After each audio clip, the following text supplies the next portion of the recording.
Hola, buenas noches, ¿qué tal? ¿Cómo están? Gracias por estar en este webinar del día de hoy. Comenzamos, disculpen las fallas técnicas de un inicio. Arrancamos sin más. Mi nombre es Giacomo Cartolín, gracias por estar aquí nuevamente. El día de hoy hablaremos acerca de los documentos necesarios para realizar una importación. Vamos a comenzar explicando cuáles son los documentos obligatorios en una importación y cuáles son los documentos que son facultativos. En realidad solamente uno es el certificado de origen, pero los documentos completamente necesarios en una importación son la factura comercial, el packing list, que explicaremos en unos minutos, el documento de embarque, conocido muy famoso por el nombre de Bill of Lading, que es el documento de embarque, en el caso marítimo es Bill of Lading, y el certificado de origen es un documento facultativo, ¿no? Ahora voy a explicar también por qué este motivo de que no es un documento obligatorio. En primer lugar, la factura comercial es un documento en el cual se fijan las condiciones de venta de la mercadería y todas las especificaciones del producto, ¿no? Si queremos homologar de alguna manera una factura con un caso real del día a día, cuando ustedes compran algún electrodoméstico, algún mueble, algún producto aquí en el mercado local, muchos de ustedes piden una factura o una boleta. En esa factura que ustedes solicitan al momento de comprar algún producto, se especifica la información técnica del producto, de lo que están comprando, el precio, ¿no? La forma de pago, y esa información ustedes la pueden validar en esa factura para poder hacer la compra efectiva del producto. Bien, en el caso internacional de una importación, esa factura es algo básicamente igual, con la salvedad de que se utiliza para hacer transacciones internacionales. Esta información que se consigna dentro de la factura comercial está relacionada al producto que estamos comprando y señala también todas las especificaciones técnicas de esos productos, llámese unidades de medida, pesos, volúmenes, detalles comerciales, técnicos del producto que se van a adquirir en esta importación. Pues bien, sirve también como un comprobante de la venta, ¿no? Exigiéndose para la exportación en el país de origen y para la importación en el país destino. Es obligatorio el uso de este documento, de la factura comercial, no solamente para el momento de importar, sino también lo exigen al momento de realizar la exportación. Perfecto. También se utiliza como justificante el contrato comercial. Es decir, esta factura comercial ya es un documento que confirma la compra y venta de los productos que previamente se han negociado en una importación. Esta factura va a considerar algunos datos de forma general, como son la fecha de emisión, el nombre y dirección del exportador y también del importador, la descripción de la mercadería, las condiciones de pago y términos de entrega. Adicionalmente a ello, se deben tener algunas consideraciones sobre la factura comercial. Una de ellas es que se debe detallar de manera precisa los valores y la cantidad de los productos que se van a importar. Es decir, si ustedes van a comprar un producto que se mide en kilogramos, debería estar especificado la cantidad de kilogramos que se va a comprar acerca de un producto, las cantidades y la moneda en la cual se va a realizar la transacción. Si compramos algún producto que se mide por unidades, llámese computadoras o relojes, se debería especificar la cantidad de relojes y la unidad de medida, que en este caso sería una unidad comercial, ¿no? Lo mismo si son litros, etcétera, y se debe especificar el precio unitario en la medida que ustedes han elegido. Si es kilos, el precio, que es el valor de dólar por kilogramo, por cada uno de los productos. Y así sucesivamente con cada una de las medidas que ustedes están considerando.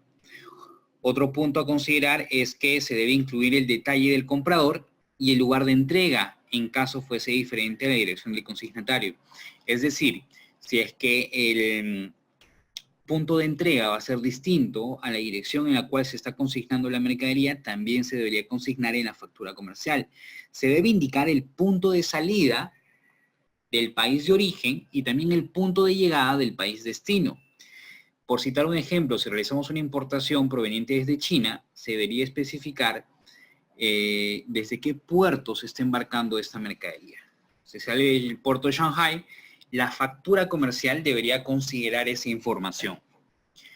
Es decir, debería estar considerado como dato importante que la mercadería sale del puerto de Shanghai, ubicado en China.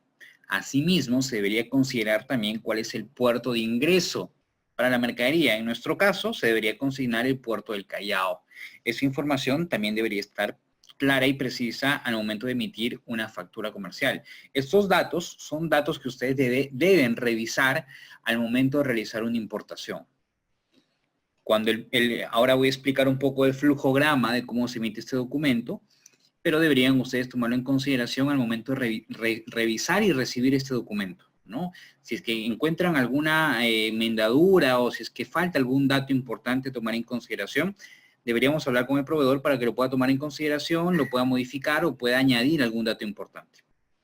Se debe indicar también la forma y los plazos de pago y de manera alternativa que se emita en idioma español o si es que está en inglés, con una traducción se puede acompañar muy bien este documento para efectos de la declaración. El importador debería verificar que la factura comercial que envía el exportador contenga la razón social de su empresa o el nombre y apellido de la persona que está importando. También los precios unitarios de los productos vendidos y el valor de venta total de estos productos. Además, un dato muy importante que deberíamos tomar en consideración todos al momento de hacer una importación. Se debe señalar dentro de la factura comercial si es que este producto está siendo efectuado en una compra en términos FOB o términos ex-UBOR. Hemos tenido un webinar acerca de los Incoterms también anteriormente, pero de forma sencilla. El precio de venta en términos FOB es el precio del producto puesto en el puerto de embarque. Es decir, si es que ustedes les venden un reloj, ¿no?, a un valor de $3 FOB Shanghai, quiere decir de que el precio de ese producto, de ese reloj, es de $3, pero puesto en el puerto de Shanghai, listo para ser enviado hasta el puerto del Callao. Ese precio se debe también consignar dentro de la factura comercial. ¿A razón de qué?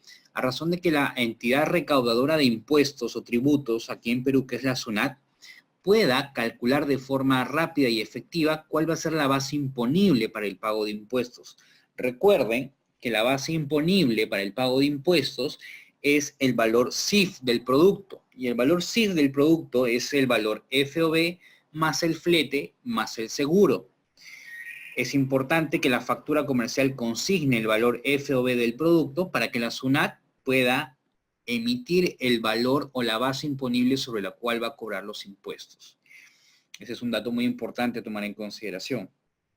Y lo que les comentaba a continuación, el flujograma de la factura comercial, ¿cómo se emite?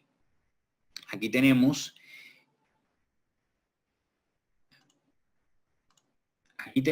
el casillero del exportador. Como en toda negociación existe un exportador y un importador. El exportador emite una cotización comercial, ¿no? Emite una proforma comercial que va a ser enviada al importador. El importador va a revisar esta cotización y va a dar su conformidad respecto a esta cotización. Es decir, un poquito acercándonos a un tema, a un caso real. Cuando ustedes compran unos muebles para su casa acá en Lima, ¿no?, piden una cotización a la empresa que les está vendiendo, una proforma se llama, y les piden que en la proforma consideren cuántos muebles son, de cuántos cuerpos, de qué calidad es la tela, el material, el precio total, cuántos días se va a demorar para poder hacer la entrega, etcétera, etcétera. Todos esos datos el exportador lo envía en una cotización comercial. Cuando el importador se encuentra de acuerdo con todos esos detalles, da su conformidad y da la aceptación al exportador de que está de acuerdo con esa cotización. Es en ese momento en el cual el exportador genera una factura comercial. Esa factura comercial se va a enviar al importador, ¿no? Se va a enviar al importador para que el importador, a su vez, pueda entregarle esa factura ¿a quién? A su representante frente a la SUNAT. Y el representante frente a la SUNAT, ¿quién es? Es el agente de aduanas, ¿no? El agente de aduanas es como nuestro abogado frente a la SUNAT. Entonces el agente de aduanas nos va a decir, por favor entrégame la factura comercial porque es un documento que yo necesito para poder presentárselo a SUNAT. Entonces es un documento que debemos de revisar con mucho detalle, como ya hemos mencionado anteriormente, con cada uno de los aspectos que deberíamos tomar a consideración.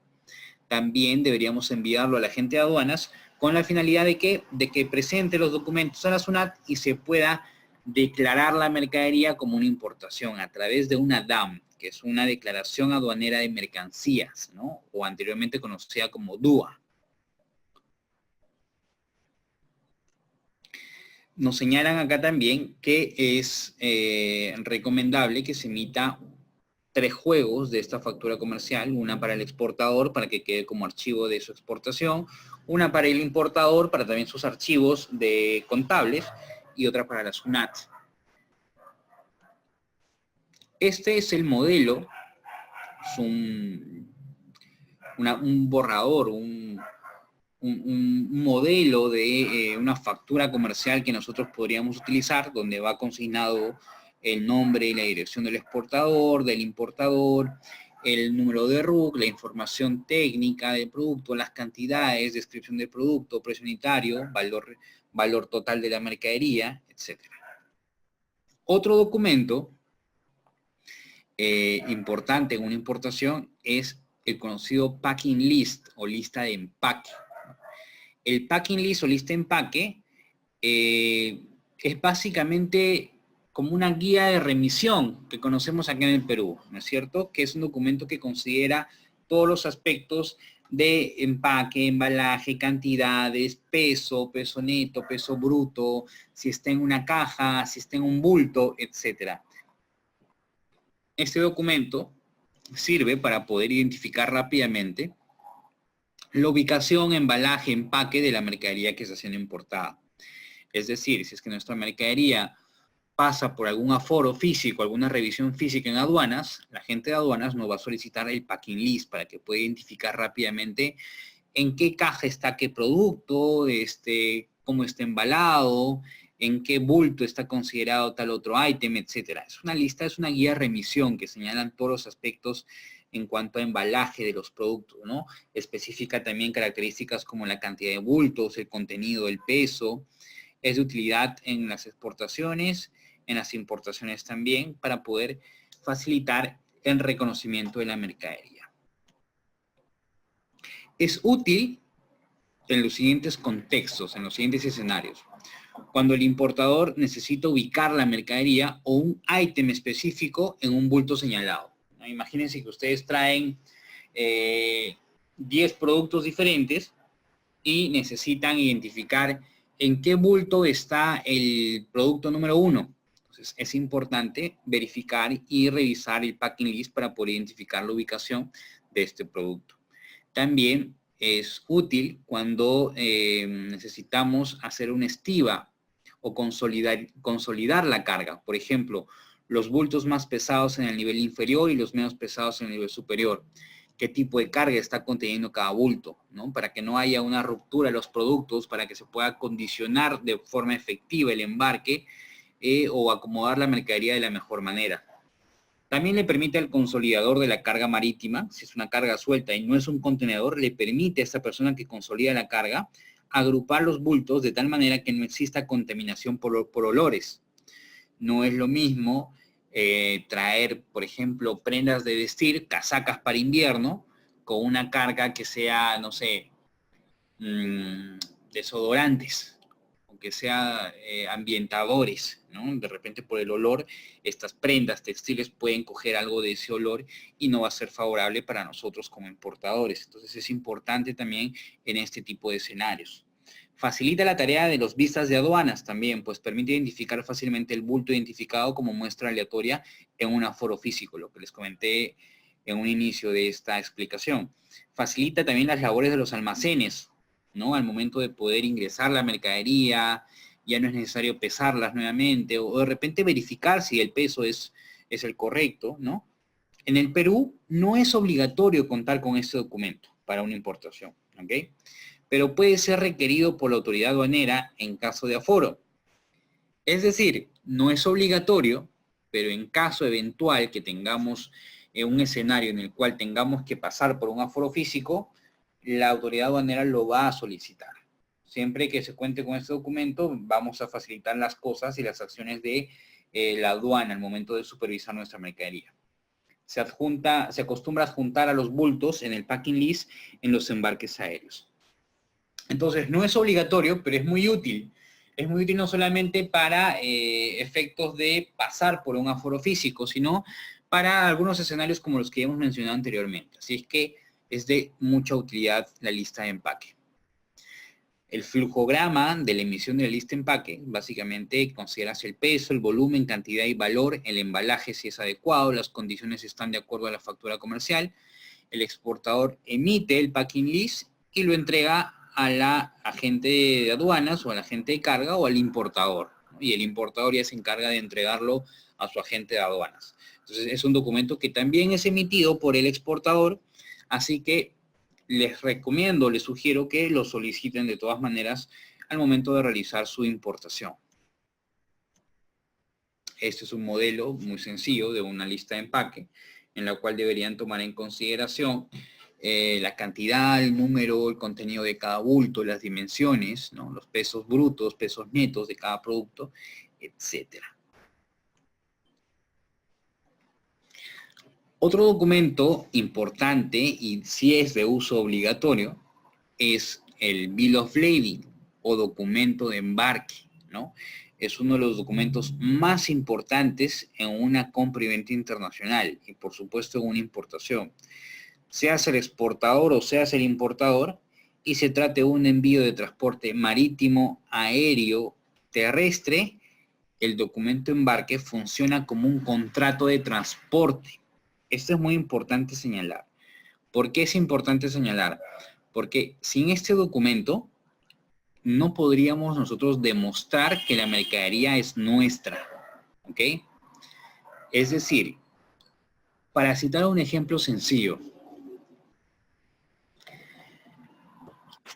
ustedes cuando viajan o realizan un viaje turístico a otro país, compran un boleto aéreo, ¿no es cierto? Compran un ticket aéreo en una aerolínea de su preferencia para poder realizar este viaje. Al momento de comprar ese ticket aéreo, ustedes están reservando un espacio dentro de ese avión para poder ocuparlo y hacer este traslado hasta otro país. Esa compra de ese espacio, de ese asiento, es lo que se conoce como flete. En el caso marítimo se conoce como un flete internacional, ¿no? Que vendría a ser el equivalente a la compra de un boleto aéreo para un viaje, ¿correcto? Es decir, la compra del flete internacional vendría a ser nuestra compra de pasaje para transportar nuestra mercadería de un país a otro, ¿ok? Sin embargo, lo que estamos transportando no es una persona, sino es una mercadería. Entonces, la mercadería no tiene pasaporte como las personas.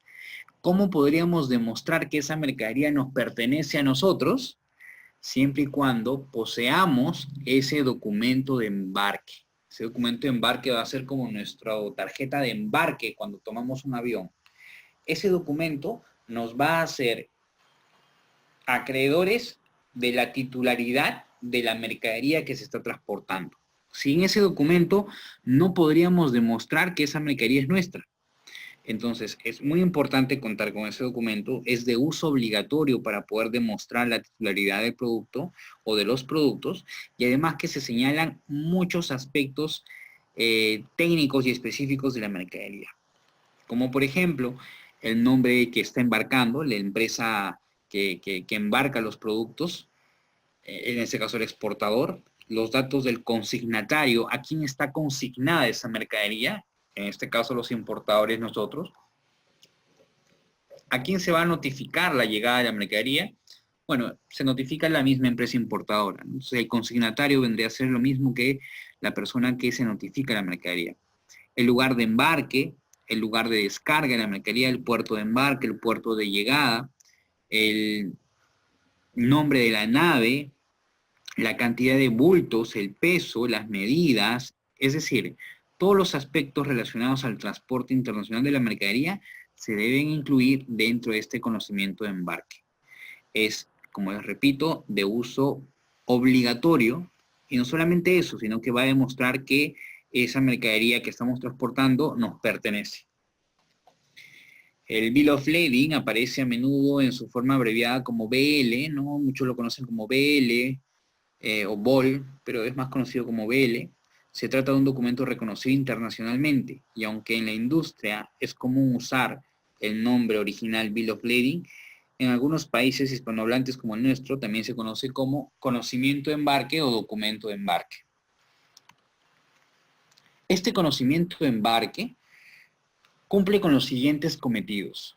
Primero, señalar el valor del flete internacional para efectos de la determinación del valor CIF como base imponible para el importador. ¿Qué quiere decir esto? Yo les comenté en un inicio de que la aduana, o sea, SUNAT, lo que hace para poder cobrar los impuestos es tener una base imponible sobre la cual va a calcular los impuestos. Esa base imponible se conoce como CIF. Y el CIF es la suma del valor FOB total de la mercadería, más el flete y más el seguro. Con este documento también podemos demostrar cuánto se ha pagado de flete. Es decir, la aduana lo que nos va a pedir es, necesito que me entregues la factura comercial. ¿Para qué? Para saber cuánto pagaste por la mercadería en términos FOB. Perfecto. Necesito saber cuánto pagaste de flete internacional por la mercadería. Y eso lo vamos a demostrar con el BL o conocimiento de embarque, que señala el valor del flete que transportó, o el valor del flete que pagamos para transportar nuestra mercadería. Y sumado al precio del seguro, esa va a ser la base imponible sobre la cual la aduana va a empezar a cobrar nuestros impuestos, ¿correcto? También cumple con otro cometido este documento de embarque, que es de que constituyen una constancia de entrega de mercadería al transportista. Es decir, al momento nosotros de tener ese documento en nuestro poder, estamos garantizando de que ya se entregó la mercadería al transportista y de que cualquier tipo de pérdida, cualquier tipo de daño con la mercadería sería responsabilidad del que está transportando la mercadería, ¿no? Y de que de alguna manera nosotros ya hicimos efectiva la entrega de esta mercadería a la empresa que está transportando nuestros productos.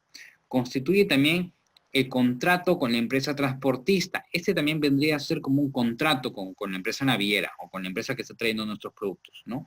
No solamente es un contrato, sino también que es una constancia entre la mercadería, también señala el precio del flete que nos va a servir para poder demostrar a la aduana cuánto hemos pagado de flete. En algunos casos son considerados como un título valor endosable, es decir, puedo pasarle la titularidad del producto a otra empresa, no sé, es que yo lo endoso a otro consignatario.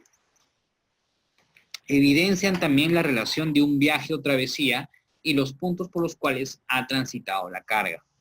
Indica el tipo de servicio contratado, por ejemplo, si es un puerta a puerta o si es que es un servicio que se va a pagar en destino o que ya se pagó, etcétera. Especifica todo ese tipo de información necesaria para poder demostrar cuánto es que se ha pagado por el flete de esta mercadería. El flujograma para poder entender cómo se mide.